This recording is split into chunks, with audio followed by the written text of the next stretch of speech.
السلام عليكم ورحمة الله وبركاته. أهلا بيكم معايا في درس جديد من دروس تعليم الكروشيه من وي. في درسنا النهاردة إن شاء الله هشرح معاكم طريقة عمل فستان بيبي على شكل ميني ماوس أو فستان ميني ماوس. فستان سهل جدا وبسيط للمبتدئات وشيك وحلو جدا جدا جدا. أتمنى إن هو يعجبكم النهاردة يا رب إن شاء الله. هستخدم كمان في الفستان 3 أنواع من الغرز: غرزة العمود بلفة اللي هنعمل بيها الصدر المربع الخاص بالفستان، وهنستخدم غرزة الجراني لوسط الفستان، وهنستخدم في الجزئية اللي تحت من الفستان غرزة الصدفة أو غرزة المروحة.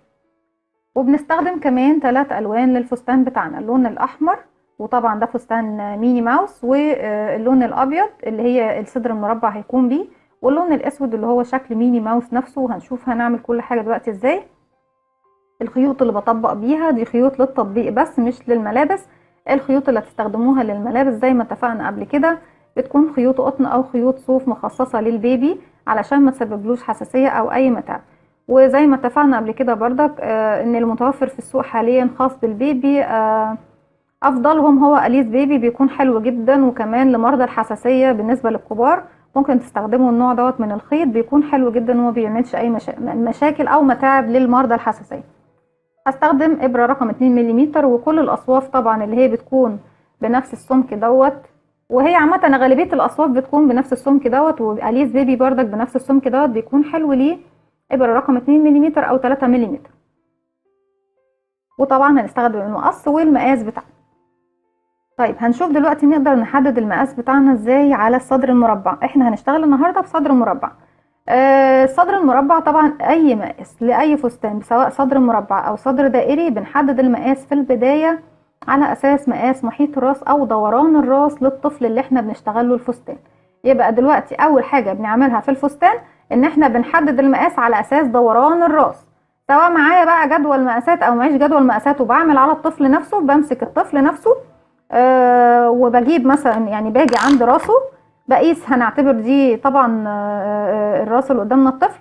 باجي من اسفل منطقة في الرأس من ورا كده والف المتر بتاعي على راسه ولغاية ما برتفع لأعلى منطقة فوق الجبين اللي هي دي الجبين بتاعه اللي بتكون فوق الحواجب على طول. بوصل للمنطقة دي بحط طبعا العدد اللي هيطلع لي على الصفر بالظبط، ونشوف ايه المقاس اللي يطلع لي دوت دوران الراس الخاص بالطفل او بالشخص اللي بعمل له الصدر الدائري او الصدر المربع. اتفقنا قبل كده ان الصدر الدائري التقسيمه بتاعته بتيجي بعد ما بخلص التزايد بتاعي للصدر الدائري، اما الصدر المربع ببدا التقسيمه بتاعتي وزي ما هنشوف دلوقتي من البدايه. اتفقنا اللي فيه اكتر من طريقه للصدر المربع، وهنشتغل منهم النهارده بالطريقه اللي احنا بناخد العدد اللي هنعمله في البدايه، عدد سلاسل البدايه اللي هي محيط راس الطفل اللي بنعمله البلوفر، بناخد المقاس دوت ونعمل مجموعه من السلاسل على قده بالظبط. يعني مثلا وليكن 33 سم. انا هنشوف دلوقتي ايه المقاس اللي هنبدا بيه. احنا اشتغلنا قبل كده فستان البطيخه من يوم ل3 شهور، وكان بدايه الفستان بتاعتنا 33 سم. ممكن نشتغل طبعا على اي مقاس، بس انا بحب اطبق معاكم بمقاس صغير عشان ما اطولش عليكم في الفيديو. ناخد كمان النهارده المواليد قبل الاوان. بيبقى في مواليد بتتولد يا جماعه قبل ما بيكون المده بتاعتهم طبعا استكفت وبينزل قبل الاوان. المقاس بتاع الدوران بتاع الراس بتاع الطفل دوت بيكون 30 سم. تعالوا النهارده نشتغل الفستان بتاعنا على اساس الفستان اللي هي مقاس المواليد اللي بتتولد قبل الاوان، اللي هي 30 سم دوران الراس. طول الكتف هيكون 9 سم، نصف دوران الصدر هيكون 20 سم. يبقى ده المقاس اللي هنشتغل عليه النهارده، وزي ما اتفقنا ان الطريقه دي هنقدر نحددها لاي مقاس لاي طفل. نبدا نقول بسم الله الرحمن الرحيم. واول لون هنستخدمه هو اللون الابيض.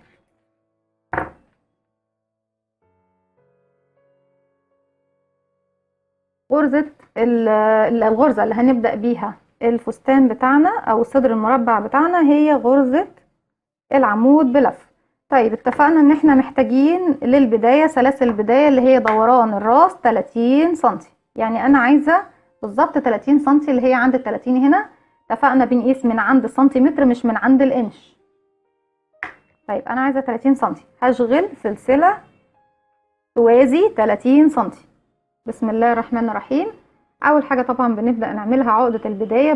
بسيب مسافه من الخيط، بلف الخيط بتاعي حلقه بالشكل ده، بدخل بالإبرة بتاعتي في الحلقة، بلف الخيط على الإبرة وهخرج من الحلقة دي وهشد الخيط من تحت عشان اعقد العقدة بتاعتي بتاعت البداية بحيث ان الشغل بتاعي ما يفكش. بعد كده هبدأ اشتغل السلسلة اللي احنا محتاجينها ايا كان عددها، 1 2 3 4. طبعا مش هحددها بالعدد، العدد ده بس عشان اعرف اقسم تقسيمة البداية، لكن انا بدايتي ب30 سنتي. هفضل اشتغل سلاسل لغاية ما اوصل ل30 سنتي وهرجع لكم. رجعت لكم تاني وبالشكل ده زي ما احنا شايفين انا عملت 68 سلسلة، وهي بالظبط ال 68 سلسلة وقفوا معايا عند 30 سنتي. طيب هنقدر نحدد دلوقتي بقى نقسم الصدر المربع بتاعنا ازاي؟ زي ما احنا شايفين انا قلت لكم ان هما 68 سلسلة، بس طبعا ده هيرجع او يختلف مع شغل كل واحد فينا حسب سمك الخيط او حجم الابرة، او طبعا طريقتك في الشغل. انت ماسكه ايديكي للخيط هتفرق من شخص للتاني لو عملتي بنفس عدد السلاسل ده. فما تعمليش دايما بعدد السلاسل اللي انا بقول عليه، اعملي بالمتر او المقاس اللي احنا بنحدده مع بعض. طيب هنقسم ازاي عدد سلاسل البداية عشان نعمل الصدر المربع بتاعنا؟ معايا 68 سلسلة. اتفقنا ان احنا بناخد ال 68 سلسلة في 3 طرق هنشتغل منهم بالطريقة اللي اشتغلنا منهم قبل كده بردك البلوفر، اللي هي ان بناخد ال 68 سلسلة بقسمهم على 4، بيكون كل ربع فيهم ربع للصدر وربع للظهر وربع، كل ربع يعني ربعين التانيين للكتفين او للاكمام. 68 على الأربعة تدينا 17. هناخد طبعا 17 لكل جنب. لما نحب نقسم طبعا الفستان بتاعنا اللي هي هنعمله مفتوح من الظهر او من الوش، طبعا الفستان بتاعنا هيكون مفتوح من الظهر، فال 17 غرزة اللي هم المخصصين للظهر المفروض يتقسموا على 2، وزي ما احنا شايفين ان هم عدد فردي، فبالتالي يا اما اشيل الغرزة 17 واخليهم 16 غرزة، يا اما ازود غرزة واخليهم 18 غرزة ونقسمهم على 2 يبقوا 9 و9، او زي ما اتفقنا تشيل غرزة من الغرز او واحدة عدد من الغرز من السلاسل دي، نشيل واحدة ونخليهم 6 سوري 8 و8 16 غرزة بالشكل ده زي ما احنا شايفين. لو قسمناهم على 4 هيدونا 17 وسلسلة لكل اتجاه. ممكن كمان نعمل حاجة تانية، ممكن نزود 4 سلاسل ونخليهم للزوايا بحيث ان انا ما اقللش من العدد اللي معايا خالص، بس انا مش هزود ال4 سلاسل وهشتغل بشكل طبيعي بنفس الطريقة دي. طيب هنقسمه ازاي؟ هنقسمه زي ما احنا شايفين دلوقتي. هنقسم طبعا بدايتنا هتكون في الظهر. طيب احنا اتفقنا ان احنا هنقسم الظهر بتاعنا، انا مش هقلل حاجة من السلاسل، هنخليهم نزود كمان سلسلة، ودي طبعا مش هتفرق معانا في المقاس على فكرة خالص. هنعد دلوقتي 9 سلسلة، 1 2 3 4 5 6 7 8 9، وفي رقم 9 هحط الماركر بتاعي.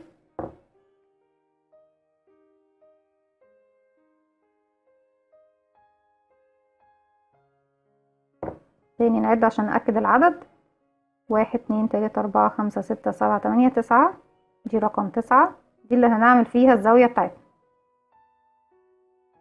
بعد كده هنعد 17، 1 2 3 4 5 6 7 8 9 10 11 12 13 14 15 16 17، في رقم 17 نحط الماركر التاني.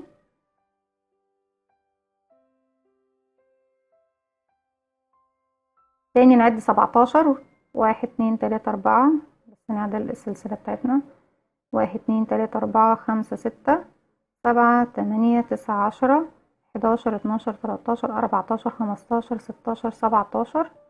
في ال17 هنحط الماركر.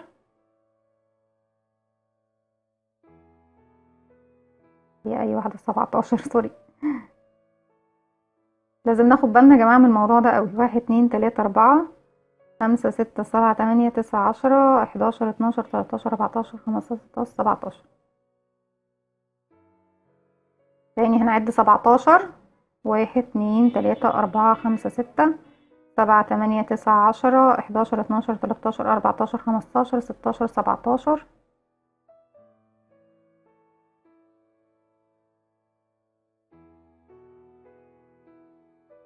اللي متبقي معانا 1 2 3 4 5 6 7 8 9، كده مظبوط العدد بتاعنا. الجزئية الأولانية طبعا زي ما احنا شايفين لما هتتقسم هتكون بالشكل ده. هنبدأ شغلنا، نقول بسم الله. طبعا خلاص حددنا وقسمنا تقسيمة الصدر بتاعتنا، هتكون بالشكل ده، ان انا باخد عدد السلاسل اللي انا ببدأ بيهم الشغل بتاعي وبقسمهم على 4، وبقسم الشغل بتاعي زي ما اتفقنا، ربع للصدر وربع للظهر وربعين للكمين او الكتفين. والربع لو حابين اللي هو الظهر بتاعنا او الصدر بتاعنا مفتوح، بنقسم الربع الخاص بالظهر على 2. وزي ما شفنا لو العدد طلع فردي معانا نزود واحد، نزود غرزة يعني او ننقص غرزة. بالشكل دوت هرتفع 3 سلسلة، 1 2 3، ارتفاع غرزة العمود بلفة. هلف الخيط على الابرة، طبعا هتجاهل ال3 سلاسل مش هشتغل فيهم واروح للرابعة اللي بعديهم على طول، وابدأ اشتغل بغرزة العمود بلفة بالشكل ده. نلف الخيط على الابرة وندخل في الحلقة اللي هنشتغل فيها، ونلف الخيط على الابرة ونخرج. الف الخيط واخرج من حلقتين 1 2، الف الخيط واخرج من حلقتين 1 2. تاني نكرر غرزة العمود بلفة، بلف بيكون معايا طبعا حلقة على الابرة، الف الخيط بعد كده على الابرة وادخل في الحلقة اللي هشتغل فيها او الغرزة اللي هشتغل فيها، الف الخيط وبخرج، بيبقى معايا 3 حلقات. الف الخيط واخرج من 2 1 2، هلف الخيط واخرج من 2 1 2، وبكمل بالشكل دوت الغرز بتاعتي زي ما احنا شايفين، 1 2 3 4 5 6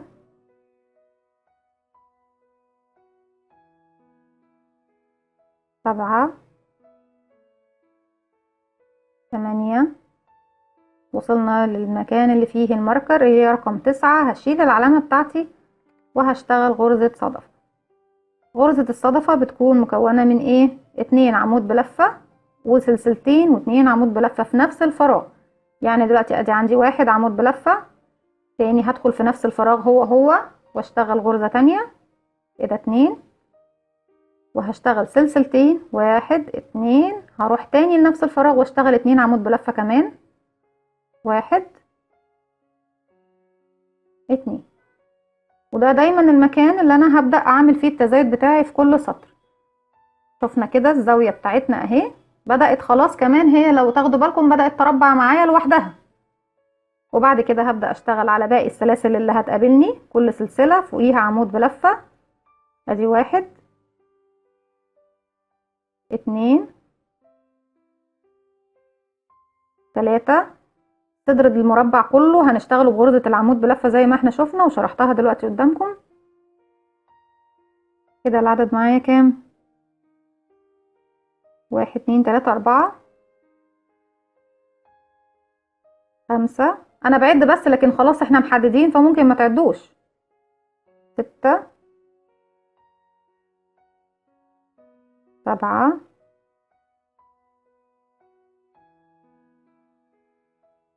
8 9 10 11 12 13 14. انا بحاول اكون بطيئة معاكم علشان ما تلخبطوش. كده 18 والغرزة لا سوري كده 16 والغرزة 17 هي اللي هشغل فيها الصدفة بتاعتي. اتفقنا الزاوية يعني هشغل فيها الصدفة اللي هي 2 عمود بلفة سلسلتين 2 عمود بلفة في نفس الفراغ بتاعي دوت. ادي 1 عمود بلفة، احنا اتفقنا اشتغلنا 16 عمود بلفة وفي ال17 هنعمل الزاوية بتاعتنا. والزاوية هي غرزة صدفة بتكون مكونة من 2 عمود بلفة، ادي 1 2 في نفس الفراغ، وبعد كده سلسلتين، تاني هدخل في نفس الفراغ اعمل 2 عمود بلفة كمان، ادي 1 2.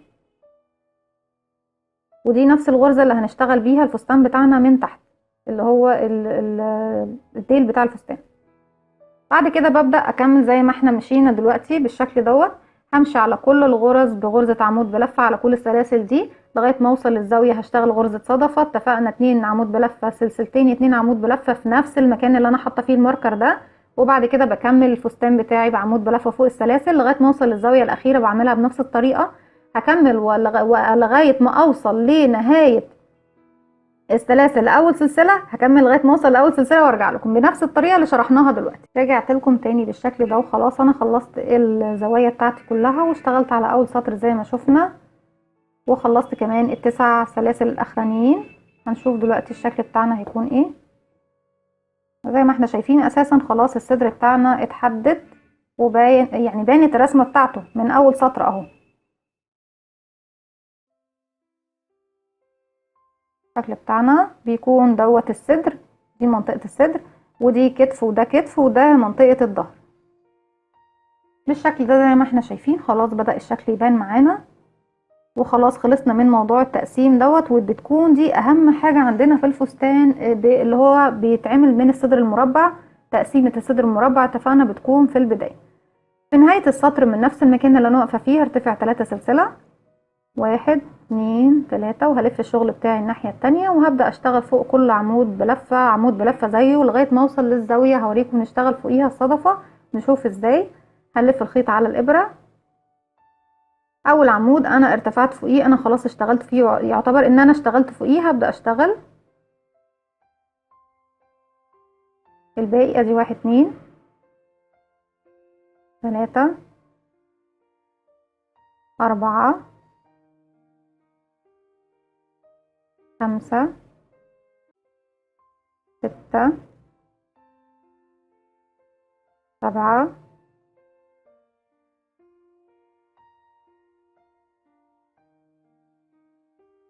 8 9 10 11. طيب ليه بقوا 11؟ وتحت كانوا 9. بقوا 11 لسبب ان احنا طبعا ال9 اللي اشتغلناهم اشتغلنا كمان في الصدفة اللي هي كانت اخر غرزة عندنا، اشتغلنا 2 عمود بلفة سلسلتين 2 عمود بلفة. فالاتنين اللي على اليمين اللي قبل السلسلتين هيضيفوا 2 للمجموعة اللي كانت 9، ف9 و2 زيادة هيبقوا 11. علشان كده بقول لكم من دايما الصدفة اللي بنعملها دي هي اللي بتزود لي عدد الغرز او عدد الاعمدة اللي بنشتغلها في كل سطر. بالتالي بالشكل دوت خلاص احنا كده عملنا 11. اتبقى عندي ايه دلوقتي؟ وصلت للصدفة. داخل الصدفة اللي هو مكان السلسلتين بشتغل صدفة تانية اللي هي 2 عمود بلفة سلسلتين 2 عمود بلفة. ادي 1 تاني في نفس الصدفة 2 ونعمل سلسلتين. ادي 1 2 وبعد كده نعمل داخل الصدفة تاني 2 عمود بلفة. ادي 1 2. طيب نشوف دلوقتي احنا معانا دلوقتي 11 وزي ما احنا شايفين المجموعة دي خلاص اتضاف لها كمان 2، يعني ال11 وال2 هيبقوا 13 في السطر الجاي. يعني احنا لما نيجي نبدأ السطر الجاي بتاعنا هنبدأ نشتغل هنلاقيهم 13 غرزة وعندنا سلسلتين الفراغ اللي هم بتوع الصدفة. عرفنا دلوقتي كل سطر معانا بيزيد ليه؟ بيزيد بسبب الصدفة اللي بنعملها دي. بيكون 2 عمود بلفة للمجموعة دي زي ما احنا شايفين اهي زايدة قدامنا وباينة اللي هم ال11 اهم لغاية هنا، وبعد كده ال2 عمود بلفة الباقيين بقوا 13. طيب والاتنين دول هينضافوا للمجموعة دي.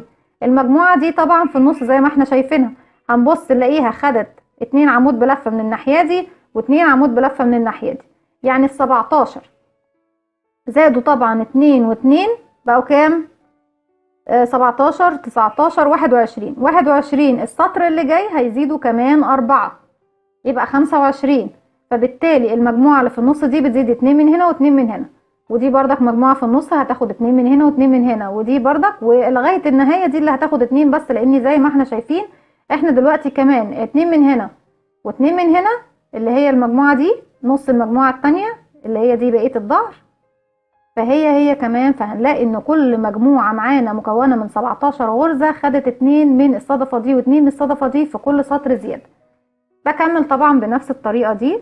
خلاص بعد ما خلصت الصدفة بتاعتي اول عمود بيقابلني ببدأ اشتغل عمود بلفة فوقيه، وكل الاعمدة اللي تقابلني بشتغل فوقيها. طبعا بدخل في حرف الفي، بلف الخيط على الابرة وادخل في حرف الفي، بيكون حرف الفي معايا على الابرة واشغل العمود بلفة بتاعي.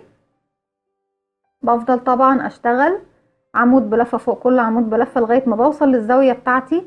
بشتغل داخل الزاوية زي ما اتفقنا 2 عمود بلفة سلسلتين 2 عمود بلفة، وبشتغل الباقي فوقيهم اعمده بلفه واحده بس لغايه ما اوصل للزاويه اللي بعدها، وهكذا لغايه ما بوصل طبعا لنهايه السطر.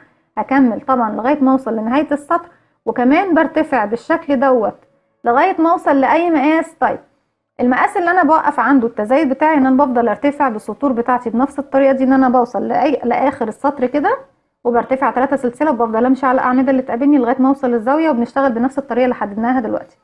بقف امتى؟ المقاس طبعا اللي احنا حددناه اللي هو مواليد قبل الاوان.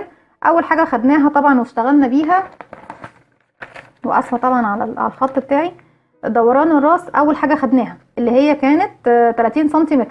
نسيبنا من عدد السلاسل لان عدد السلاسل دي مفروغ منه، اتفقنا ان احنا بنحدد حسب السنتيمتر. هنقف عند ايه؟ التزايد. التزايد بتاعي هيقف لغايه طول الكتف. انا محتاجه طول كتف 9 سنتي، ونصف دوران الصدر هيكون 20 سنتي. يعني انا دلوقتي هقف ازاي او هقف امتى؟ هقف لغايه هقيس كمان طول الكتف. ازاي هنقيسه؟ هنيجي طول الكتف بيتقاس من عند الزاويه فوق الصدفه، بحط المتر بتاعي في البدايه هنا، وطبعا مش دلوقتي، هنقيس بعدين. وبقف كده. انا طول الكتف بتاعي دلوقتي 3 سنتي. هل يا ترى ده اللي انا محتاجاه؟ لا، انا لسه محتاجه كمان لغايه 9 سنتي، يعني انا عايزه كمان 6 سنتي. بفضل اعمل تزايد تزايد تزايد تزايد زي ما احنا شفنا دلوقتي طريقه التزايد ازاي كمان، وبنشتغل كل سطر ازاي لغايه ما يوصل طول الكتف معايا 9 سنتي. هكمل لغايه ما يفضل معايا الكتف يوصل ل 9 سنتي وارجع لكم. رجعت لكم تاني، وبالشكل ده زي ما احنا شايفين انا ارتفعت مجموعه من السطور. نعدهم 1 2 3 4 5 6 سطور.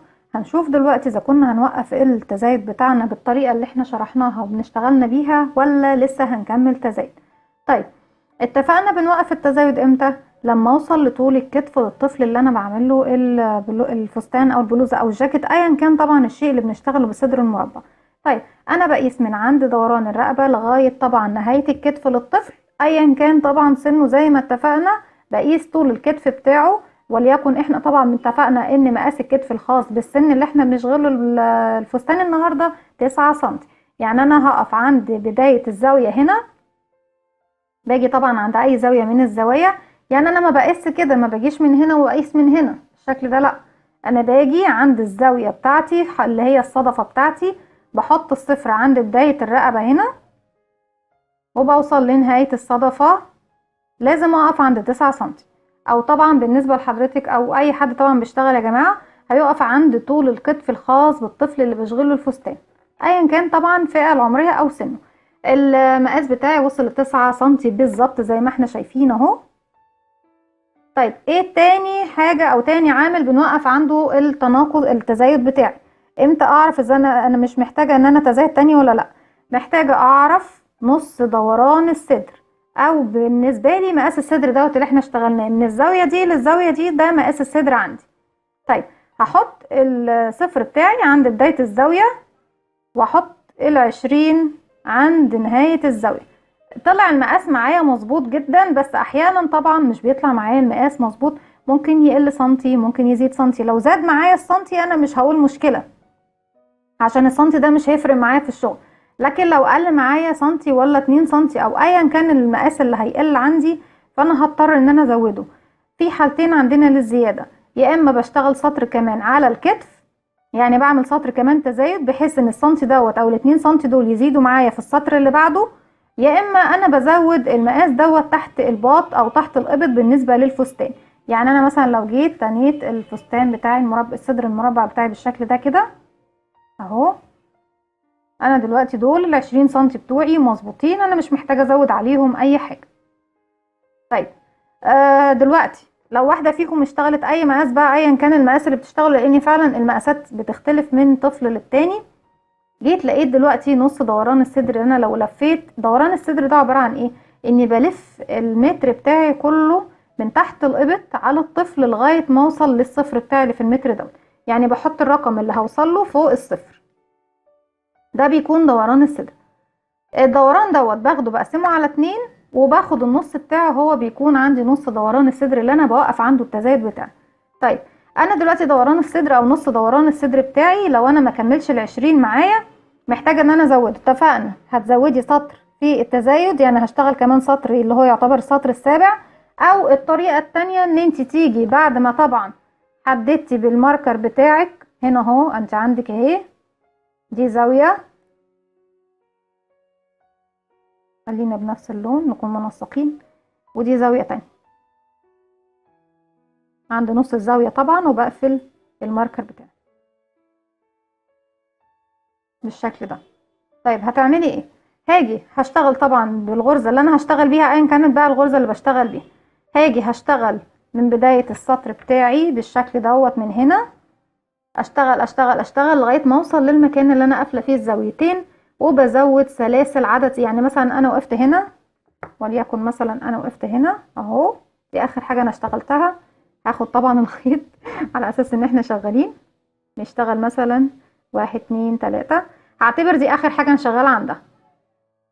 طيب هنعمل ايه؟ عايزة ازود هنا 2 سنتي ولا حاجة او سنتي.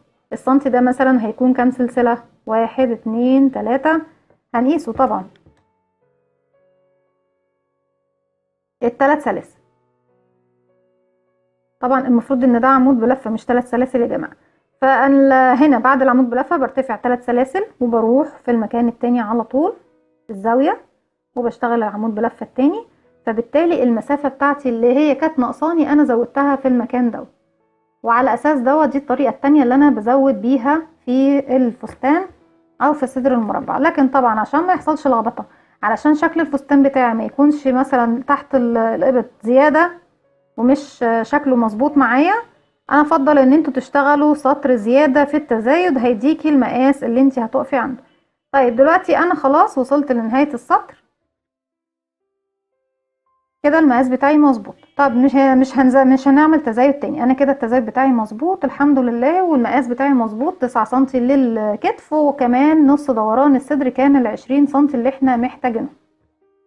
هنعمل ايه؟ هكمل بقية الفستان. في الحالة دي احنا طبعا الفستان بتاعنا زي ما احنا شايفينه بدون اكمام. لو هنعمل فستان باكمام هقول لكم هنعمل ايه دلوقتي. طيب انا خلاص مش هعمل تزايد تاني. السطر اللي جاي هنشتغله ازاي؟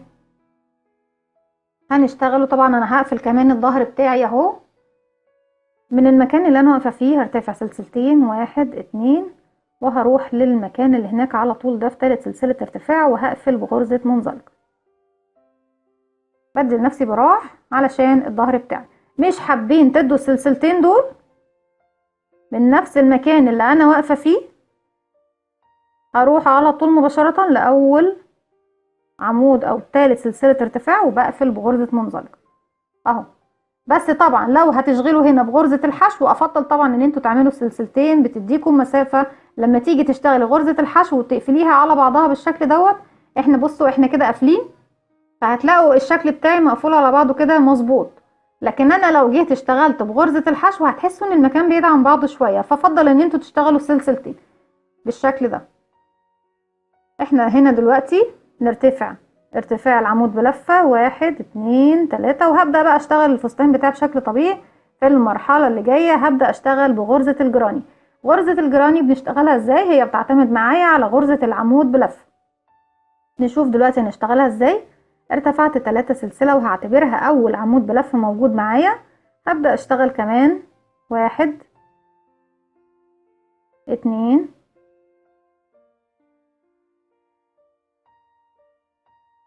3. كده كونت مجموعة من 4، او نخليها 3 بس كفاية، لان الفستان صغير والغرزة كده هتبقى واسعة جدا. وبعد كده هعمل سلسلة مسافة، هسيب سلسلة من تحت وهروح اشتغل في العمود اللي بعده 1 2 في الفراغ اللي بعده. هناخد العمود ده كمان نشتغل فيه، يبقى كده 3.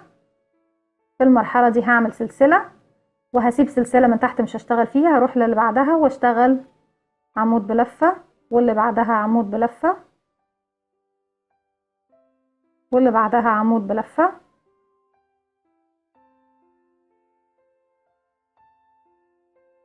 عملنا المجموعة بتاعتنا اللي هي مكونة من 3 عمود بلفة. نعمل سلسلة مسافة. المفروض طبعا ان احنا في غرزة الجراني بناخد مسافة سلسلتين، بس الفستان صغير جدا ومش عايزة الفراغات تكون كبيرة معي. هنفوت من تحت السلسلة اللي احنا طبعا اخدناها فوق اهي، ونروح نشتغل 3 عمود بلفة فوق كل عمود، عمود زيه بالشكل دوت. 2 3 سلسلة، ونسيب سلسلة من تحت او عمود من تحت، ونشتغل 3 عمود بلفة 1 2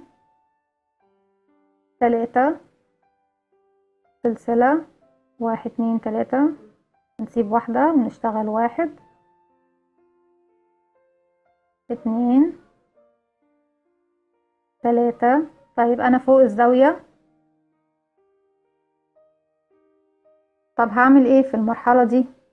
مفروض ان انا دلوقتي هتجاهل طبعا ان انا اشتغلت 3، وهشتغل هنا 1 كمان داخل الزاوية 1، او ممكن نعملها داخل الزاوية مش مشكلة. طيب هعمل سلسلة، هفوت سلسلة من داخل الزاوية اهي، وهروح للتانية على طول هشتغل عمود. في المرحلة دي احنا فين اهو، عايزة اشتغل بقية غرزة الجراني بتاعتي، فاضل لي 2 عمود بلف. طيب هروح للزاوية التانية، طبعا اشيل الماركر بتاعي، انا خلاص اشتغلت في الزاوية دي عمود، هروح للزاوية التانية اشتغل فيها عمود التاني، يبقى كده 2 من الغرزة بتاعتي. وكمان داخل ناخد العمود اللي بعده بعد الزاوية ونشتغل فيها عمود اهو، يبقى كده كملت غرزة المكان ال3 أعمدة. وزي ما احنا شايفين كمان تحت الإبط اشتغلنا ازاي، اشتغلت في الزاوية دي مرة واشتغلت في الزاوية دي مرة، وبعد كده بقى بدأت اشتغل في الأعمدة اللي بعد الزاوية. يبقى انا كده قفلت خلاص مكان الكم او مكان تحت الإبط. لو هشتغل كم للفستان بشتغل بالشكل دائري بالشكل دوت على المكان هنا، على الغرز بتاعتي هنا. لما بوصل للمكان ده بشتغل هنا غرزة وبشتغل هنا غرزة، وفي النص بالظبط غرزة. عفوا. بكمل طبعا بالشكل ده. احنا كده خلاص خلصنا 3 عمود بلفة، هناخد سلسلة مسافة، نسيب طبعا عمود من تحت ونشتغل 3 عمود بلفة، دي 1 2 3، ونرجع تاني سلسلة ونسيب سلسلة من تحت ونكمل 3 عمود بلفة. ولما بنوصل طبعا للزاوية هنا حسب ما هيجي معانا بقى الشغل، لما بنوصل للزاوية هنا بنشتغل بنفس الطريقة اللي اشتغلناها، وبعد كده بكمل لغاية ما بوصل لبداية الفستان او للمكان اللي احنا بدأنا عنده السطر بتاعنا. هكمل طبعا لغاية ما اوصل للمكان دوت وهرجع لكم.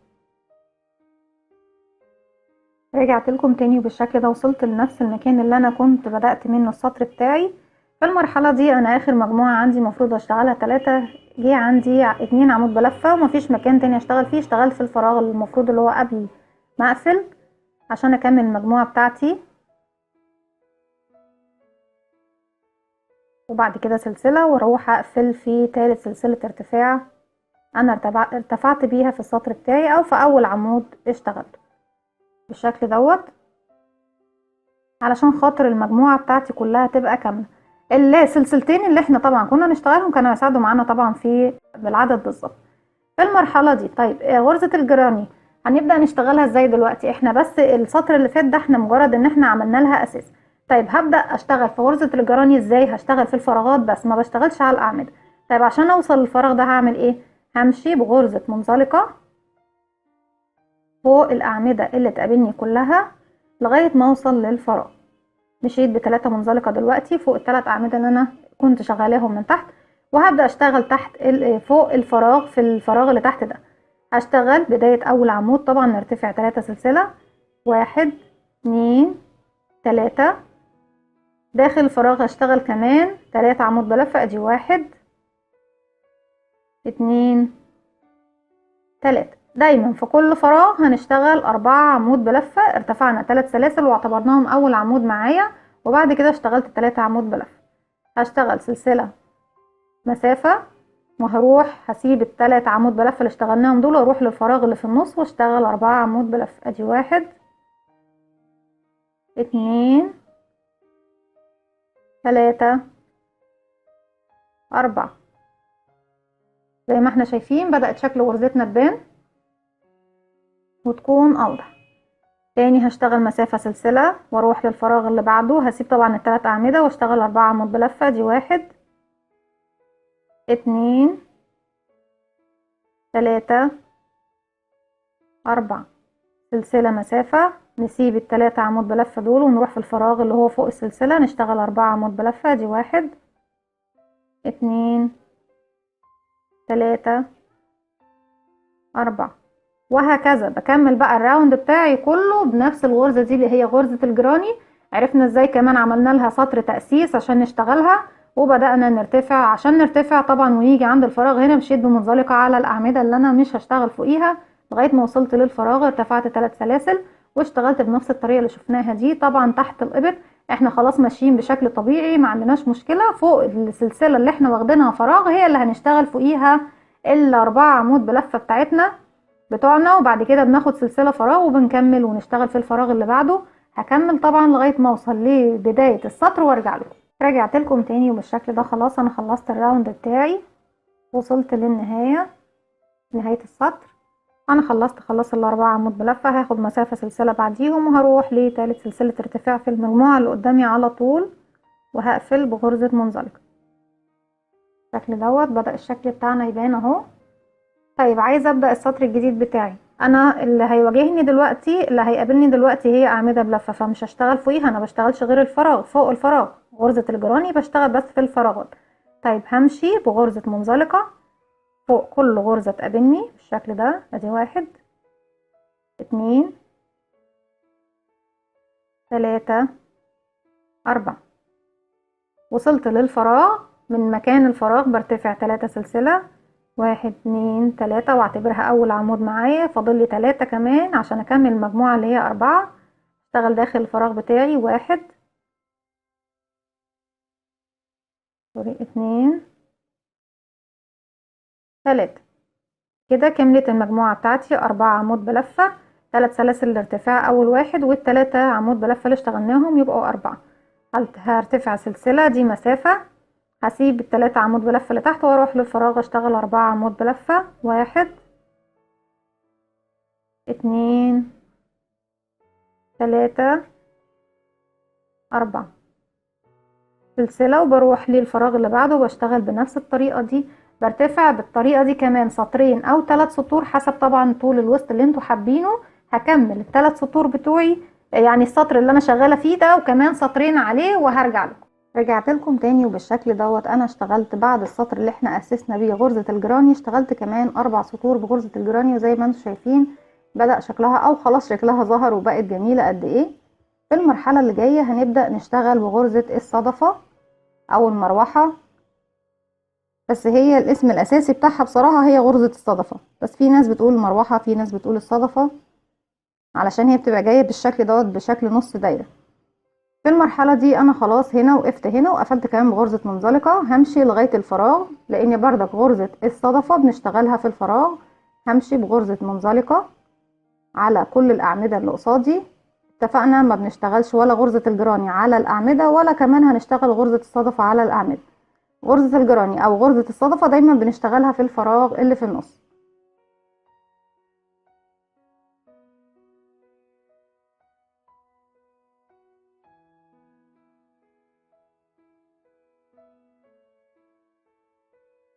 بالشكل دوت. وهبدأ اضيف اللون الجديد. هنشتغل دلوقتي باللون الاحمر اللي هو الجزئية اللي تحت من الفستان.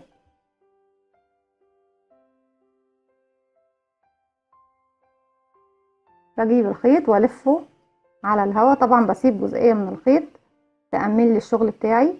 هلف حلقة على الهواء بالشكل ده. من المكان اللي انا واقفة فيه هدخل تاني في النص هنا، وهدخل في الحلقة اللي انا عاملاها وهقفلها عقدة. وطبعا الخيط اللي انا مش بستخدمه الابيض اهو تحت في ظهر الشغل. هخرج طبعا بالحلقة الحمراء من الحلقة البيضاء بالشكل دوت.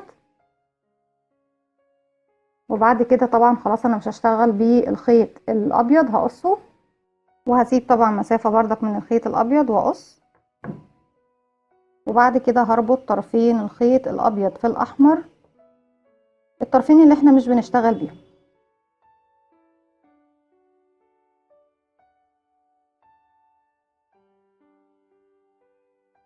هعقدهم عقدة او عقدتين عشان بس نمتن الشغل بتاعنا ومفيش حاجة تفلت مننا او تفك بعد كده.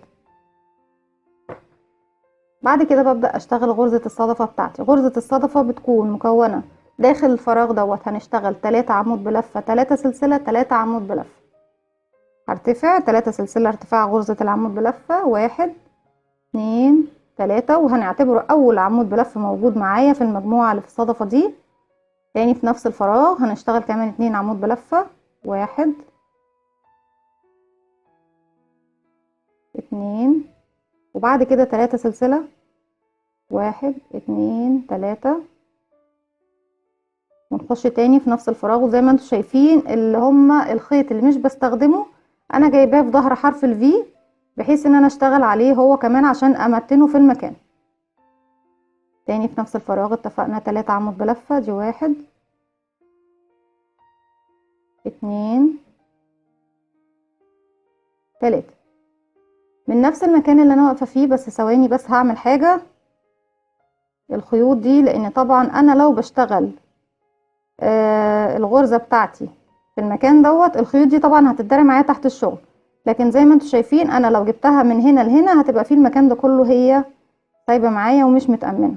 فهحاول ادخلها زي ما احنا شايفين كده ما بين تحت حرف الفي لغاية ما اوصل بيها للمكان ده، علشان لما اجي اشتغل فوقيها في المكان ده تكون متثبتة معايا اكتر. وبمسكها معايا كده تحت حرف الفي. من المكان اللي انا واقفة فيه مش هرتفع اي سلاسل، هروح الف الخيط على الابرة واروح للفراغ اللي بعده على طول. يعني انا هنا في الفراغ دوت اشتغلته 3 عمود بلفة، 3 سلسلة، 3 عمود بلفة. من نفس المكان اللي انا واقفة فيه على الابرة بتاعتي بلف الخيط على الابرة واروح للفراغ التاني اعمل فيه صدفة جديدة. 3 عمود بلفة، دي 1 2 3 3 سلسلة، 1 2 3. تاني في نفس الفراغ 1 عمود بلفة، 2 3. طيب الخيط بقى دوت خلاص انا مش هحتفظ بيه اكتر من كده، كفايه. هقصه، واحنا زي ما احنا شايفين احنا اشتغلنا عليه صدفتين، يعني خلاص ما اعتقدش ان هو هيفك، غير ان احنا كمان بالاضافه اللي احنا رابطين اي طبعا حروف باينه مننا بنخفيها بالشكل ده علشان يكون شغلنا نظيف من جوه الفستان ومن بره.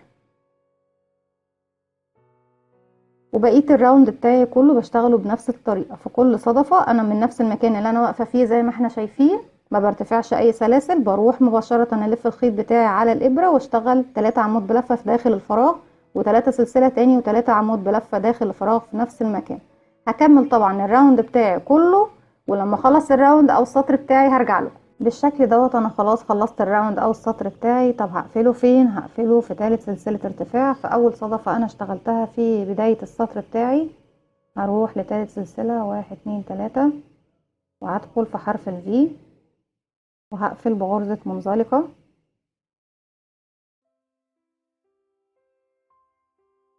بالشكل ده.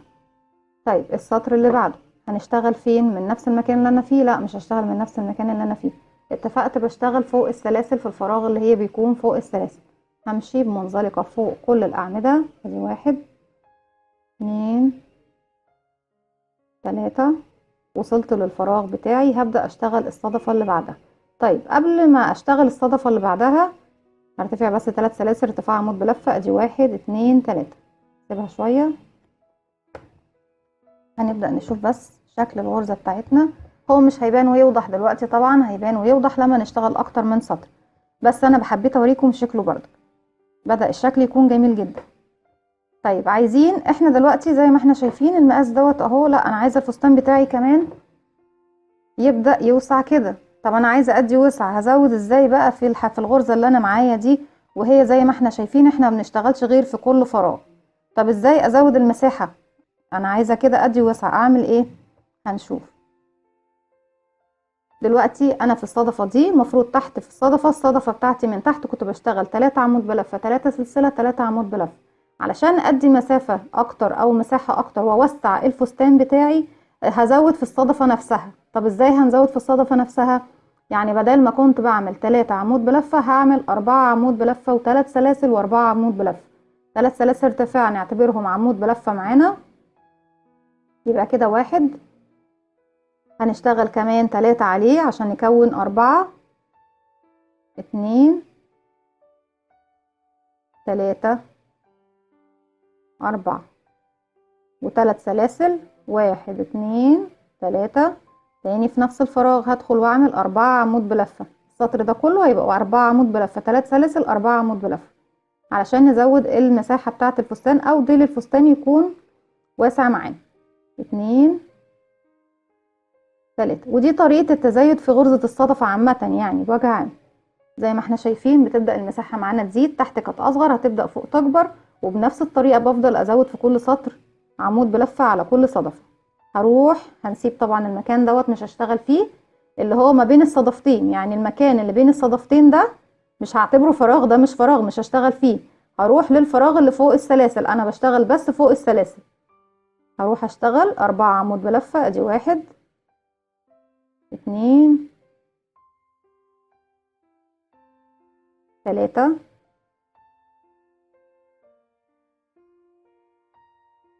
4. تاني 3 سلسلة، 1 2 3، ونروح تاني في نفس الفراغ نعمل 4 عمود بلفة، 1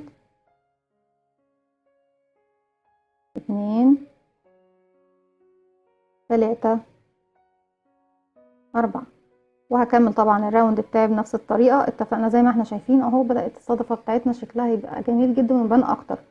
الفراغ اللي في النص يا جماعة دوت ما بشتغلش فيه، بشتغل فوق السلاسل ال3 بس، يعني من المكان اللي انا فيه دوت عشان اكمل الراوند بتاعي بنفس الطريقة هسيب المكان دوت مش هشتغل فيه، وهروح على طول من غير اي سلاسل اشتغل فوق ال3 سلاسل دول الصدفة بتاعتي الجديدة.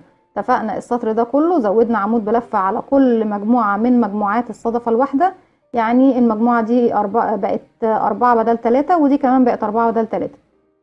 يبقى السطر بتاعنا كله هيمشي بالنظام دوت، 4 عمود بلفة، 3 سلسلة، 4 عمود بلفة. بنشتغل كمان تحت فوق ال3 سلاسل اللي تحت علشان ما نتلخبطش ونشتغل في النص هنا. هكمل الراوند وهرجع لكم. بكده اكون خلصت كمان السطر التاني. هنقفله بمنزلقة في ثالث سلسلة ارتفاع في اول عمود انا اشتغلته، وهمشي بمنزلقة على كل الاعمدة اللي تقابلني بالشكل دوت لغاية ما اوصل للفراغ علشان ابدأ اشتغل منه. يعني كل سطر هنعمل نفس الحكاية. بعد كده ارتفع 3 سلسلة، 1 2 3، ارتفاع العمود بلفة عشان نبدأ نشتغل في الصدفة. طيب عايزين نشوف هنعمل تزايد تاني ولا كفاية كده في الفستان. انا شايفة ان كفاية كده في الفستان، مش هعمل تزايد تاني، وهبدأ اشتغل بدون تزايد، يعني على نفس العدد الموجود معايا وكل صدفة.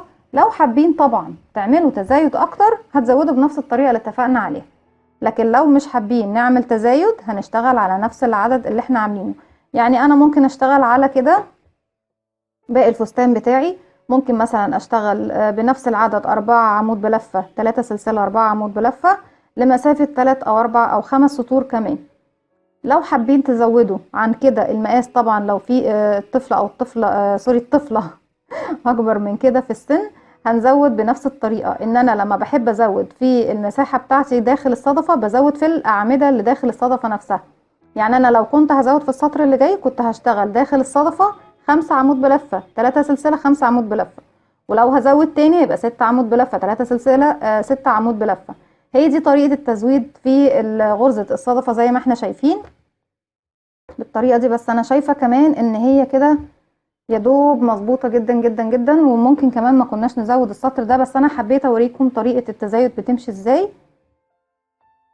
فانا هكمل بنفس الطريقة دي بدون تزايد لغاية ما اخلص الارتفاع بتاعي، وهشوف لو احتجت ان انا اتزايد تاني ولا لا. هكمل كام سطر كمان بنفس العدد اللي معايا بنفس الطريقة اللي اشتغلناها في غرزة الصدفة لغاية ما اشوف اذا كنت محتاجة تزايد او ان انا اوسع تاني في وسط الفستان، ولا اللي هو في الجزئية طبعا اللي تحت من الفستان او لا. بس انا شايفة ان انا مش هحتاج تزايد تاني، لان احنا لو طبقنا الفستان بتاعنا بالشكل ده انا شايفة ان هو هيكون جاي ايه شكله كده مظبوط جدا، ومش هنحتاج تزايد تاني لغاية ما اخلص 4 أو 5 سطور، وهرجع لكم ونشوف هنحتاج تاني ولا لا. رجعت لكم تاني، وزي ما احنا شايفين انا اشتغلت 6 سطور على السطرين اللي احنا اشتغلناهم مع بعض، وبقى الشكل معايا زي ما احنا شايفين تحفة بصراحة، جميل جدا، والموديل قمة في الجمال والروعة. الطول انا خلاص مش هعمل تزايد تاني، يعني انا استكفيت بس بالتزايد اللي انا عملته. يعني انا اشتغلت زي ما اتفقنا اول سطر 3 غرزة عمود بلفة، 3 سلسلة، 3 غرزة عمود بلفة، وتاني سطر اتعملت تزايد فيه خليت الاعمده بتاعتي اللي داخل الصدفه 4 عمود بلفه، 3 سلسله، 4 عمود بلفه. وبعد كده ارتفعت بالفستان بتاعي اللي هو الجزء اللي اسفل من الفستان بنفس العدد، هو ما عملتش تزايد تاني، ومش هحتاج اعمل تزايد زي ما احنا شايفين خلاص، لان اساسا المقاس بتاع الفستان بتاعنا هينفع اطول اكتر من كده بكتير. انا مجرد ان انا هشتغل على كده كمان 3 او 4 سطور، وبعد كده هقفل النهايه بتاعته. بتكون النهايه بتاعته بالشكل دوت. يعني انا دلوقتي فوق الصدفه بتاعتي وارتفعت كمان ال3 سلاسل في نفس المكان، كاني بشتغل الصدفه عادي خالص، وببدا اشتغل داخل الصدفه 12 عمود بلفه. هنعتبر ال3 سلاسل دول اول عمود منهم، بعد كده 2 3 4 5 6 7 8 9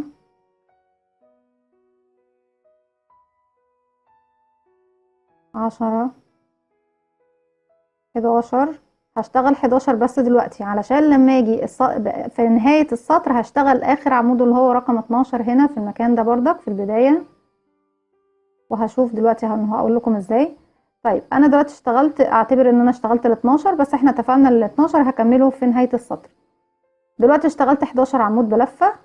الفراغ اللي في النص دوت هروح ادخل فيه اهو، وهعمل غرزة حشو بالشكل ده زي ما احنا شايفين. وطبعا لما يجي المرة اللي جاية هكمل هنا. طيب انا من نفس المكان اللي انا واقفة فيه هروح للفراغ اللي فيه 3 سلاسل، هلف الخيط بتاعي على الابرة وهروح اشتغل 12 عمود بلفة. 1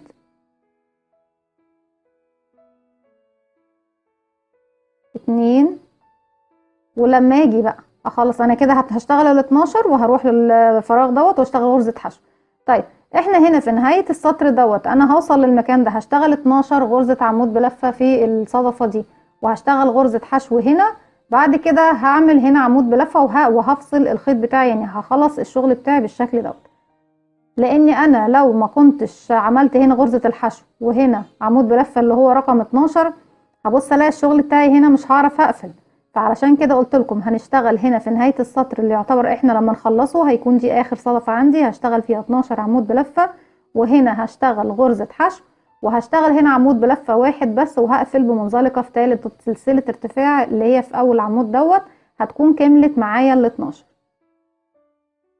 كده. ادي 1 2 3 4 5 6 7 8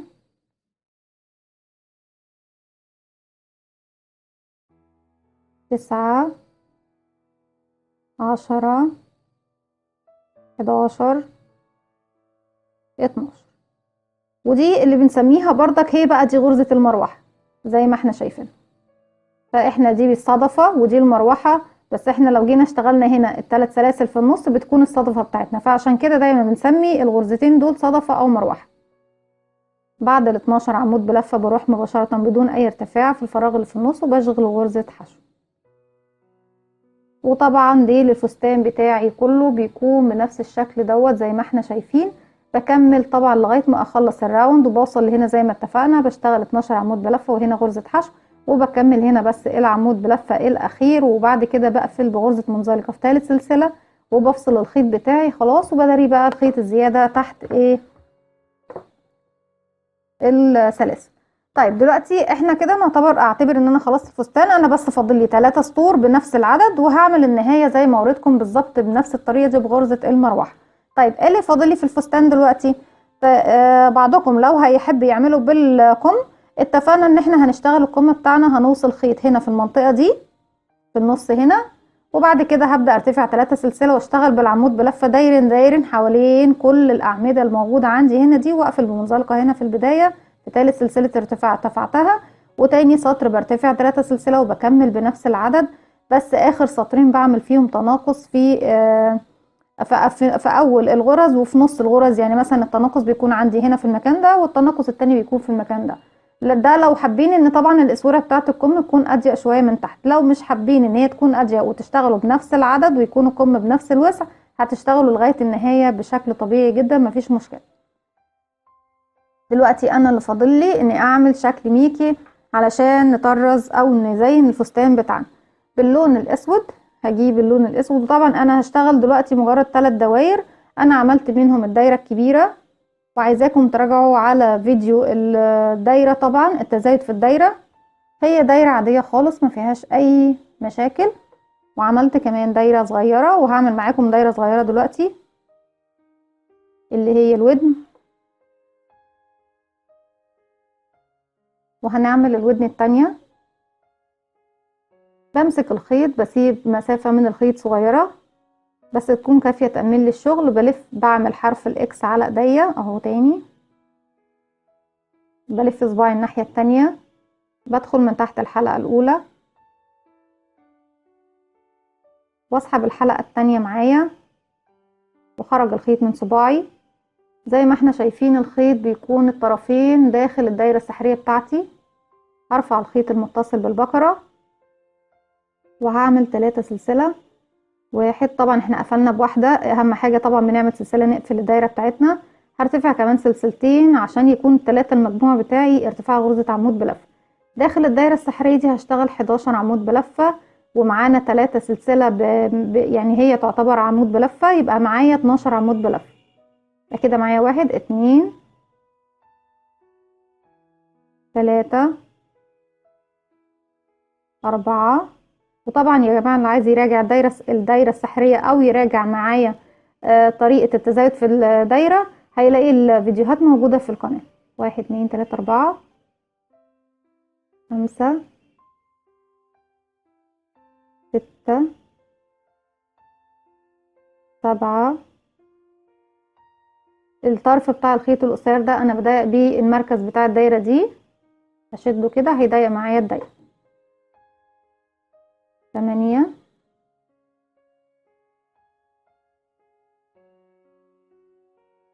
9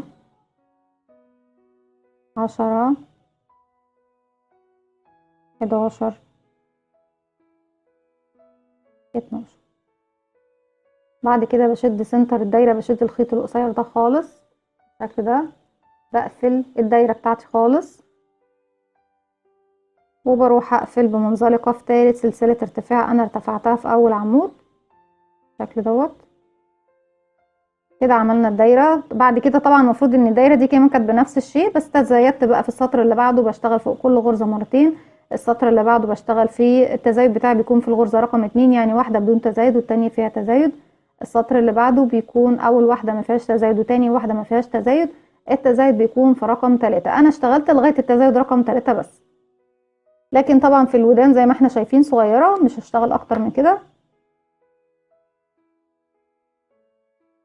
وبقفل الخيط بتاعي بالشكل ده وبسحبه من ورا تحت السلاسل بالشكل ده. وبعد كده طبعا بإبرة التنظيف بظبط الشكل ده كله وبخيطه في الفستان بتاعي زي ما احنا شايفين.